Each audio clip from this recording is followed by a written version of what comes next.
বন্দে বন্দে বন্দে বন্দে বন্দে যতন খুলুঙ্খা সবাইকে নমস্কার। আজকে টাকারজলা মণ্ডলের যে জন্ম জয়নগর এডিসি কেন্দ্রের যে মঙ্গলবার বাজার গ্রাউন্ডের যে যোগদান সভা, সেই যোগদান সভায় আমাদের মাঝে আজকে মঞ্চে উপস্থিত আছেন আমাদের ত্রিপুরা রাজ্যের ভারতীয় জনতা পার্টির youth leader, dynamic leader, Tripura প্রদেশ বিজেপির সাধারণ সম্পাদক শ্রী বিপিন দেব বর্মা মহোদয়। একটু আগে বিস্তারিতভাবে উনি ওনার আলোচনা আমাদের সামনে রেখেছেন। এখানে উপস্থিত আছেন সিপাহীজলা নর্থ যে ডিস্ট্রিক্ট আছে সেই ডিস্ট্রিক্টের সম্মানিত সভাপতি শ্রী বিপ্লব চক্রবর্তী মহোদয়। এখানে উপস্থিত মান্দাই যে আমাদের মণ্ডল আছে সেই মণ্ডলের সম্মানিত সভাপতি শ্রী অভিজিৎ দেব বর্মা মহোদয়। তাছাড়া গোলাঘাটি মণ্ডলের যিনি সম্মানিত সভাপতি শ্রী নারায়ণ দেবনাথ মহোদয় এবং টাকারজলা কেন্দ্রের সম্মানিত সভাপতি শ্রী নির্মল দেব বর্মা মহোদয়, উনিও একজন ডাইনামিক ইউথ লিডার আমাদের জনজাতির সম্প্রদায়ের মধ্যে। এবং এখানে আমাদের বিভিন্ন স্তরের যারা ভারতীয় জনতা পার্টির যারা নেতৃবৃন্দরা এখানে উপস্থিত আছেন। তাছাড়া আজকে যারা যোগদান করতে এসছেন এবং আমার মা ও বোনেরা, সাংবাদিক বন্ধুরা, সবাইকে আমি হার্দিক অভিনন্দন ও শুভেচ্ছা জানাচ্ছি। এবং যারা আজকে এখানে যোগদান করতে এসছেন, আমি আপনাদেরকে বলবো সঠিক সময়ে আপনারা সঠিক সিদ্ধান্ত আপনারা নিয়েছেন এবং আপনারা এখানে যেহেতু জয়েন করছেন ভারতীয় জনতা পার্টির পতাকা তলে আপনারা এসেছেন, আমাদের পার্টি আরও বেশি শক্তিশালী হবে। এবং আস্তে আস্তে করে আপনারা দেখছেন যে সারা ভারতবর্ষের সব রাজ্যে ভারতীয় জনতা পার্টির নেতৃত্বাধীন সরকার এখন চলে আসছে। আগে 20টার মতো ছিল, আস্তে আস্তে করে বাড়ছে এবং সারা পৃথিবী তো বটেই, ভারতবর্ষের মধ্যে সর্ববৃহৎ যদি আমরা মেম্বার দেখি, সেই মেম্বার যে সংখ্যা যদি আমরা গণি, তাহলে ভারতীয় জনতা পার্টি আমাদের সর্ববৃহৎ পার্টি ভারতীয় জনতা পার্টিতে। আপনারা এত বড় পার্টির আপনারা সবাই তার মেম্বার্স, আপনারা আপনাদের সেই জায়গায় দাঁড়িয়ে আপনারা গর্ববোধ করা উচিত। আমরা গর্ববোধ করি যে ভারতীয় জনতা পার্টির আমরা এক একজন সদস্যা। এবং ভারতীয় জনতা পার্টি বাদে আগামী দিন আমাদের মাননীয় প্রধানমন্ত্রীজি নরেন্দ্র মোদীজি যেভাবে দেশকে সামনের দিকে এগিয়ে নিয়ে যাচ্ছে, যেভাবে জনজাতিদের জন্য উনি সব সময় চিন্তা করেন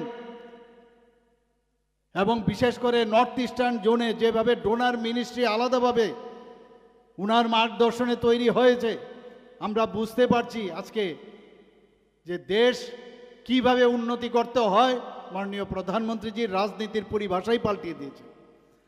আগে আমরা দেখতাম, আমি আগামীকাল বিহারে পাটনাতে আমি যাব, যে আমাদের ওথ টেকিং সিরিমনি সেখানে হবে।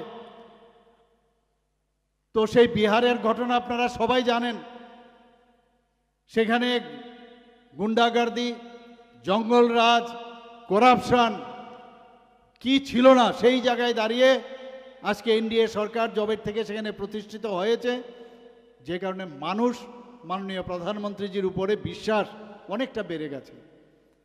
মানুষ কেউ চায় না কোথাও গুন্ডারাজ থাকুক, পেশিরাজ পালন থাকুক, করাপশন থাকুক। মানুষ চায় তার যে মৌলিক যে অধিকার, যার যার মৌলিক অধিকার, সেগুলো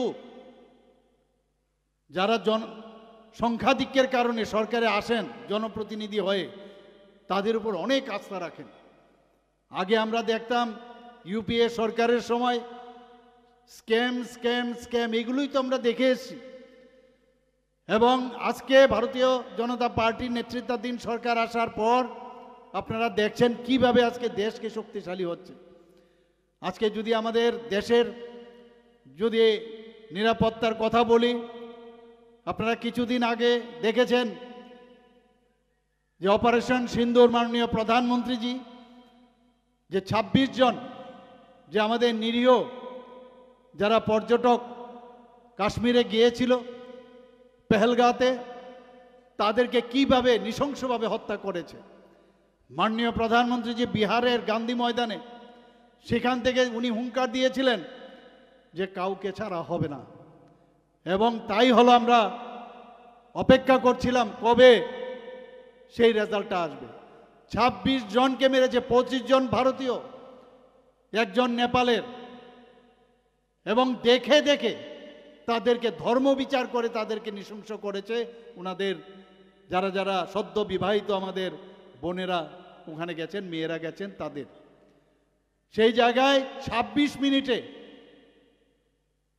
৯টার থেকে ১১টার মতো জঙ্গি ঘাঁটি ১০০